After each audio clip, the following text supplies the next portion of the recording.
De-dollarisation. Is the threat real or not? Well, we've seen several countries over the last week start to trade in currencies that are not the US dollar for commodities that they would have usually traded and have usually traded for the last 200 years in US dollars. Now, this is a huge economic shift, one of the biggest for the last 200 years, and it could play a massive role in the near-term movement of the market. Behind me is the chart of gold, and we're going to look into how this could play out. Behind me, the chart of gold. This is last week's price action. We could see markets rallying all the way up to $2,030 per ounce. Now, those levels were all around the all-time highs that we've ever seen in gold. Markets looking to push the price higher due to a lot of that global uncertainty that we saw at the early stage of last week, as we, of course, Russia, China and India all looking at trading with currencies outside of the US dollar for commodities that they would usually trade with the US dollar. And as a result, that safe haven gold is usually that rush of insurance, and markets saw a phenomenon in buying power, and we saw markets press up past the $2,000 mark, and that was a key psychological area, as what we've seen in the past is markets get up to 2K and reject 2K, bounce below it, settle below it, and form a reversal in the short term. It's exactly what we've seen here. We've seen $2,000 not hold on the weekly close, and we've ended up around the 1991 mark.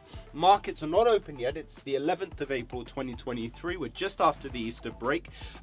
In addition to all of this pressure on the global use and demand of the US dollar, we are also seeing tensions weigh with China and Taiwan. Over the weekend, Chinese warships have been circumnavigating the Taiwan sea space, and a prominence or imminence of a potential invasion. If that does happen, that does also point to possible grounds for gold to rally even higher of this tension and uncertainty. Now, if we look at the weekly time frame here, we can actually see where we could potentially head in gold and where we are currently.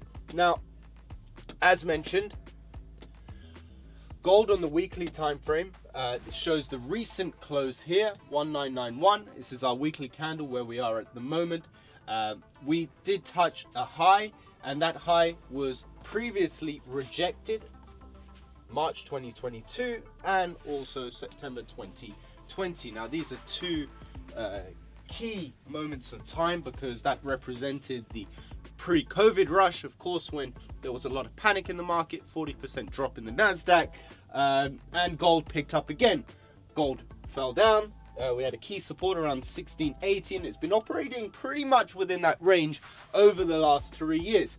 Of course, March 2022, another surge in gold. Russia invading Ukraine almost a year ago now, and ever since we hit $2,000 an ounce on the second time going, fell down back again, forming a pathway to 1680. Of course, coming through different layers of supports and resistances during that time, but that's the general picture of the gold chart over the last 3 weeks. And now, of course, we've seen an extremely sharp rally ever since 1680 hit, with, of course, the inflation battle that the world is facing, the cost of living crisis around the world, cost of commodities rising, Russia, Ukraine, of course, the issue still persisting, mainly the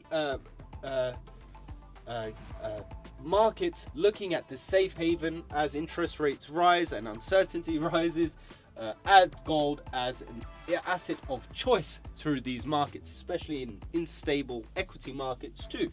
Now, the difference between this rally and the previous rallies up to $2,000 an ounce, of course, it's a lot more exponential.